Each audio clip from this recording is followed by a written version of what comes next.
Muy bien, gracias por continuar con nosotros, por supuesto, en la señal de TV Perú. Gracias por acompañarnos esta noche. Vamos a alejarnos un poquito de la coyuntura política para entrar en otros niveles posibles de reflexión y de discusión. Y en este caso lo que vale la pena hablar es desde una mirada de la hispanidad o del hispanismo sobre la posibilidad que los países hispanohablantes podamos salir del subdesarrollo y hacerlo además en conjunto, como una propuesta común. Para hablar de esto está con nosotros Patricio Lons, él es periodista, investigador. Además, bueno, tiene un canal que se llama Historia con Patricio Lons en YouTube. Y él está aquí con nosotros para conversar de estos y otros temas que tienen que ver con estos asuntos. Patricio, bienvenido. Gracias, Carlos, muchísimas gracias por invitarme. No, encantado. Definamos hispanismo como para ponernos de acuerdo desde el comienzo.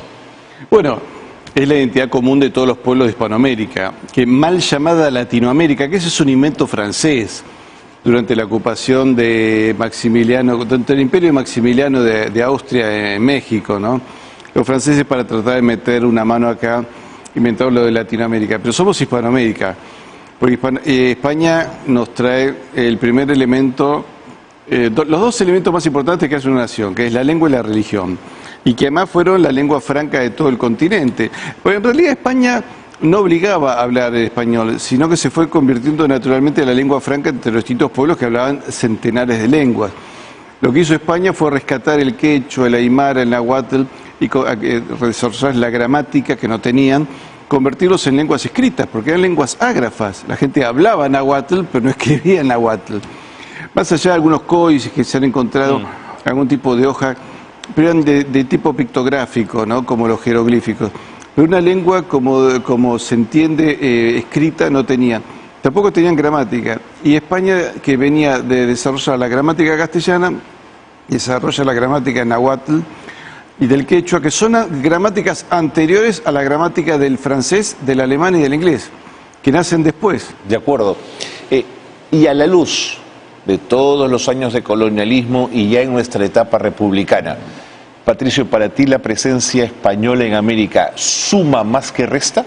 Sí, porque España nos trajo el orden romano, la filosofía griega y el cristianismo, ¿no? La fe de Tierra Santa. Esos tres elementos, junto con el sentido de organización y de descubrimiento que suma España, conformó durante 300 años un imperio poderoso en América. Vos pensás que desde lo que hoy es California, Texas, Nevada, Arizona, hasta el sur de Chile, Argentina, hasta nuestras Patagonias australes, éramos un solo país, con una sola moneda, que se acuñaba acá cerca, en el Alto Perú, aunque hubo una seca de acuñación acá en Lima, que era el real de A8. Yo invito a todos tus televidentes que busquen real de A8 en los buscadores. El dólar de la época. Era el dólar de la época. Es decir, el Alto Perú, lo que hoy es Bolivia, que en su momento también perteneció al Perú, acuñaba la moneda más poderosa del mundo. Y esa moneda circulaba en Asia. Entonces, un señor que tenía vacas en Mendoza, suponete, y desarrolló una montura, la llevaba hasta Valparaíso, se cargaron un buque en Valparaíso, llegaba al puerto del Callao, se sumaban los buques de carga del Callao, llegaban hasta Acapulco y de ahí el galeón de Manila que llegaba a Filipinas, claro, ¿no? Porque eran 12 buques de carga y 4 de guerra para evitar que los piratas ingleses se robaran los... Claro, siempre muy amigos de lo ajeno, nos metieran mano. Y de ahí y Manila se convirtió en un emporio económico en toda Asia. Entonces, esa moneda, el real de A8, circulaba en China. De hecho, circuló en China hasta la larga marcha de Mao Zedong.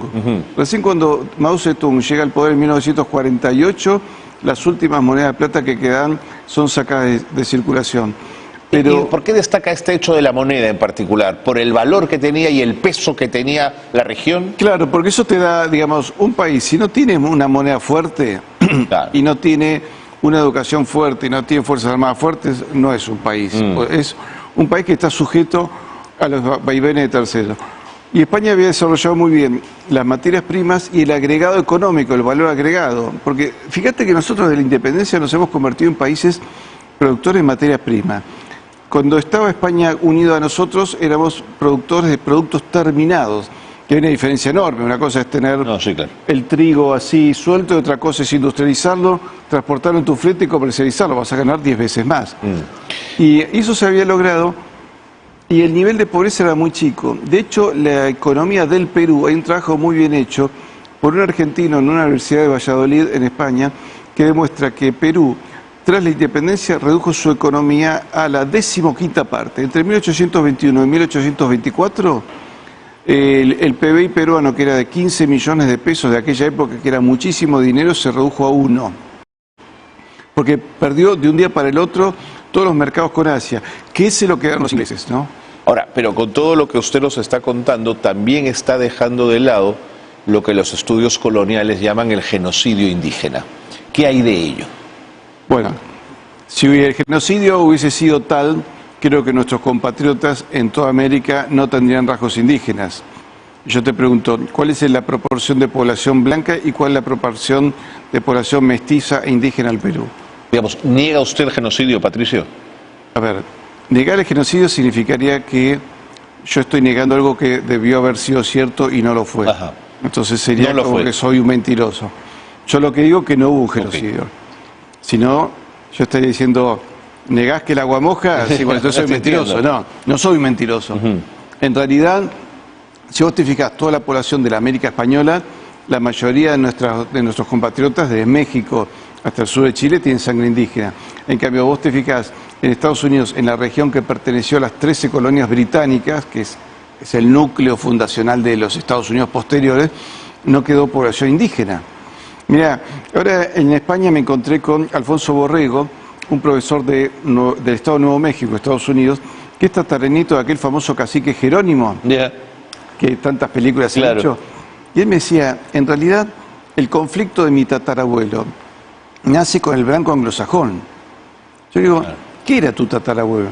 ¿Hablaba español?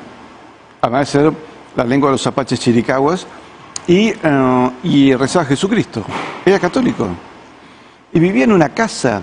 Él, ya su padre y ya su abuelo, los españoles le habían enseñado a construir viviendas. La relación de los apaches con los españoles había sido buenísima. Los dragones de Cuera, que era el cuerpo militar español, les había llevado progreso de a poco hasta que se lograron entender.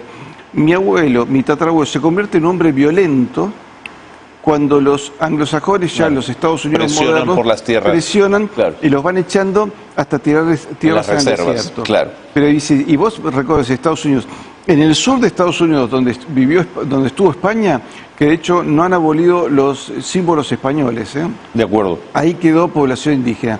El norte no. Y es más, esta bandera que vos me ves acá, ¿La Cruz de Borgoña? la Cruz de Borgoña, que en Estados Unidos, en 2 estados que fueron españoles, Alabama y Florida, se mantienen. Pero se mantienen en Arequipa, se mantienen en Chuquisaca, en Bolivia, se mantienen en Valdivia, en Chile, y se mantienen 5 regimientos del ejército argentino. Pero es la bandera realista, ¿no? La que lucha contra los criollos alzados en armas contra el poder español, ¿no? Sí, pero por eso entendamos lo siguiente. Ante el poder español se alzan las burguesías comerciantes criollas y los pueblos indígenas se alzan en defensa de la corona española. El Real Ejército del Perú no era un ejército que había venido de la península. Fue creado por indios arequipeños, entre ellos aquel famoso cacique Antonio Navala Huachaca. ¿Por qué? Porque los indios tenían ya cabildos propios, cajas de ahorro propios, invertían en obra pública, sobre todo en caminos para poder expandir su comercio. Entonces, cuando llega San Martín con la flota de un inglés, del almirante Cochrane, Antonio Navala Huachaca y los caciques de Arequipa financian ellos mismos la creación de un ejército que era superior incluso al de San Martín. Lo que pasa, bueno, el apoyo de Bolívar, el apoyo inglés permanentemente, llegó un momento que no pudieron. Pero durante años esos aborígenes nuestros lucharon en defensa del rey. ¿Por qué? Porque significaba la unidad. Porque era O la sobrevivencia, ¿no? No, pero además significaba que él, como arequipeño, podía vender productos que llegaban al puerto del Callao y llegaban a los mercados del mundo. Con la independencia se corta inmediatamente. Es decir, ¿qué hace Inglaterra en una maniobra de pinzas? No, seguramente atizar el fuego, ¿no? Fracciona América en 20 países cuando éramos uno solo. Es decir, fíjate lo siguiente, me contaste que naciste en Buenos Aires. Sí, justo. Y se supone que ahora vos y tu equipo de producción tenemos todos pasaportes distintos. Yo un pasaporte argentino, otros peruanos. En aquel momento teníamos el mismo pasaporte. Y yo llegaba acá a Lima, me hubieran visto como mucho como un forastero, pero no como un extranjero. Y si los dos nos íbamos hasta Acapulco, nos iban a ver como dos forasteros sudamericanos, pero no como extranjeros. Pero llegamos a Filipinas y nos seguían viendo como compatriotas. Entonces, porque España conquistó las Filipinas, por supuesto. Claro, ese mercado asiático se lo quedan los británicos. ¿Y qué hicieron? Construyeron países que en realidad fueron capitales, puertos, con tierra alrededor. Fíjate que en Argentina, ¿cómo se hizo? Todo un entramado de vías férreas que desembocan en Buenos Aires. Pero los ferrocarriles eran de los ingleses. Los campos, muchos eran de los ingleses. Los frigoríficos eran de los ingleses. Los fletes, los barcos donde llevaba nuestra carne era inglesa. Los cueros se los llevaban sin terminar y les agregaban valor en Inglaterra. Y luego nos vendían a nosotros monturas, ropa, etcétera, con nuestros propios productos. Entonces nuestra economía se redujo a la 10ª parte en toda América. Y los convirtieron todos en dependientes de los británicos. Pero acuérdate que el americano medio tenía poder de decisión, incluso en la Corte de Madrid. Los reyes de España tenían ministros nacidos en América. Muchos virreyes eran americanos. El virrey Vértiz, virrey de Buenos Aires, había nacido en Yucatán. En México hubo 8 gobernadores que habían nacido en Filipinas. No, sin duda, ¿no? Hay un intercambio permanente. Ahora, esta tesis... Por eso hay un historiador peruano que para mí es maravilloso, que es Heraclio Bonilla. Ajá. Y él dice, el Día de la Independencia es el día de luto de los pueblos indígenas, porque ese día perdieron todos sus derechos y sus libertades. Ahora, y luego nos vende la historia cambiada. Patricio, si usted señalado, si la hispanidad se uniera, temblaría el mundo. Sin embargo, a mí me preocupa desde la perspectiva de los nuevos estudios de colonialidad y de colonialismo, lo que se ha venido a llamar como la mentalidad colonial, esta sensación de que los pueblos de América Latina o de Hispanoamérica o de Iberoamérica somos menos ante los demás, producto propio de los años que los españoles estuvieron aquí y sentaron una lógica. Los estudios coloniales así lo plantean. ¿Qué le dirías? No, a ver. Nuestro complejo de inferioridad nace después de la independencia. Yo venía acá desde el aeropuerto de Lima, acá al centro, y vi un señor, un político que tenía apellido español y de nombre se llamaba John. Entonces, me parece que acá hay un problema de sentirse a menos y querer admirar al pueblo anglosajón. Vos tomás los PBI de lo que éramos antiguamente el Virreinato del Perú, porque los argentinos, los uruguayos, los paraguayos, los bolivianos y los chilenos fuimos peruanos hasta 1776. Belgrano, el creador de la bandera argentina, nació en la ciudad de la Trinidad, Puerto Buenos Aires, Reino del Perú. Artigas también nace en 1764, en Montevideo, Reino del Perú. Éramos todos peruanos. Vos tomás ese virreinato y hoy seríamos 140, 150 millones de habitantes, con un PBI más o menos de 1,5 millones. Si nosotros estuviéramos unidos y nos planteásemos agregarle valor a nuestra economía crecería 4 veces pero más. ¿Bajo la administración de quién, Patricia? Y de un nuevo país, que sería un nuevo reino sudamericano, hasta podría tener el nombre de Perú, que es el nombre original. Pero eso no importa. De acuerdo. Confederación Sudamericana de Naciones, qué sé yo, Confederación Hispanoamericana de Naciones, es lo de menos eso. Lo lleva a otros terrenos. En este momento se discute mucho en el mundo, desde la perspectiva de los temas de memoria, el retiro de monumentos y de una serie de alusiones al pasado. En algunos casos al pasado inmediato. En España acaban de reiterar los restos de Queipo de Llano, un fascista, un asesino del franquismo. Según la óptica de quién. Claro, pero vos recordás. Termino la pregunta, Patricio. Sí. Retiraron los restos de Franco también en su momento. Retiran algunas calles importantes de algunas ciudades. En América Latina ocurre lo mismo con las estatuas, con los monumentos. En Lima hemos retirado del centro de Lima la estatua de Pizarro, que estaba allí en el centro. ¿Te hace sentido estas muestras de distancia frente al centro imperial español, digamos? Mira, yo te voy a contestar con un pueblo milenario que actuó con mucha inteligencia. Un día un embajador argentino estaba en la India y en el Palacio de Gobierno tenían los retratos de todos los gobernantes de la India. Indira Gandhi, Nehru, etc. Y de momento llegan los virreyes ingleses y le pregunta, ¿y estos? Y el hindú, con mucha inteligencia, esto también es nuestra historia.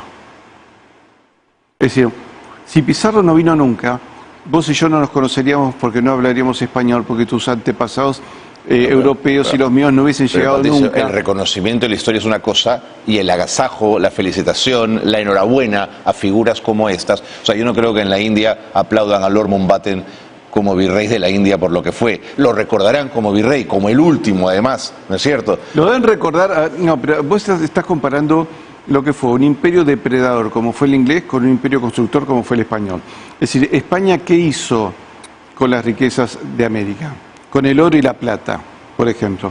El 90% se invirtió en América y con eso se desarrollaron 30 universidades, 14 colegios mayores, la escuela de minería más importante del mundo que estaba en México, 1.100 hospitales, puentes, acueductos, audiencias, fuertes, caminos, basílicas, catedrales, escuelas, todo lo que Inglaterra no hizo jamás en sus colonias. Bueno, pero es así que la mancomunidad británica hoy día vive, pervive y es saludable. Pervive porque se impusieron después de 2 guerras mundiales, pero en realidad el recuerdo que ellos dejaron en la India o en África prácticamente no dejaron nada. Vos vas a cualquier país que fue colonia inglesa en África y vas a encontrar, ¿sabes lo que queda? Queda la casa del gobernador inglés, la estación de policía, algún cuartel del ejército y el club para jugar al cricket. Pero Inglaterra en ninguna de sus colonias africanas construyó ni una sola universidad. No construía escuelas, no construía hospitales, no dejó nada. España, en cambio, se trasladó y construyó con los pueblos de América toda una civilización que pervivió durante 300 años y que fue motivo de orgullo, por lo cual los pueblos indígenas lucharon en defensa del rey por motu propio, no por imposición alguna, porque los generales realistas eran indígenas también. ¿Lo tenés acá? Patricio, para que te des una idea, los araucanos organizaron un ejército que enfrentó y derrotó en 26 oportunidades al ejército republicano, inclusive a las fuerzas de San Martín, inclusive a la de los ingleses como Cochrane y Miller. Ese fue el resultado. Entonces yo creo que esa gente que trajo la filosofía griega, el derecho romano, la fe de Tierra Santa debería ser reivindicada. Pero Patricio, son los mismos que sobre en Sevilla tuvieron que construir su catedral para tapar la presencia árabe, digamos. Esa misma lógica impuesta en América, ¿por qué habría cambiado si decidieron imponerse? Vamos por partes. Una cosa es, en España, la recuperación, la reconquista de tierra que había sido invadida por los musulmanes con otra religión que los había sometido, porque en realidad el Islam nunca fue una religión pacífica. Eso de que hubo una convivencia feliz entre judíos, musulmanes y cristianos en España es un mito. No, no es un mito. 800 años de guerra no pudo haber, tiene que haber sido años de convivencia. En algunos momentos sí, pero vos tenés prácticamente 780 años de combate para ir corriéndolos. Lo que pasa que en los últimos 300 años ya se había reconquistado casi todo y había quedado Granada. Pero se dio el último impulso para sacarlos. Pero en realidad la convivencia era muy difícil, por eso los cristianos bajo ocupación árabe tuvieron que crear un rito distinto que se llama el rito católico mozárabe. Pero en realidad no fue la convivencia pacífica. Correcto. Ahora, me tengo que ir, Patricio, el tiempo me ha ganado y no quiero dejar de hablar del CEPLAN, que has venido por el CEPLAN, por favor, me queda un minuto. Es el centro de planeamiento del Perú, que ha invitado intelectuales de distintas partes del mundo, hay de Finlandia y de España. Así es, del 8 al 11 de noviembre van a estar conversando. Yo el 11 voy a hablar justamente sobre el pasado económico del virreinato del Perú, para que sepan los peruanos que en realidad fueron una potencia y que si revisan bien la historia podrían volver a ser una potencia y podrían tener un liderazgo importante en toda Sudamérica. Le agradezco mucho, Patricio, perdóneme que el tiempo nos ha quedado corto. Seguiremos conversando en otro momento, pero podemos encontrarte en el canal de YouTube en Historia con Patricio Lons. Ahí pongan en YouTube Historia con Patricio Lons y van a encontrar mi canal. Gracias nuevamente por haber estado con nosotros. Hacemos una pausa y seguimos con más aquí en Gripachi.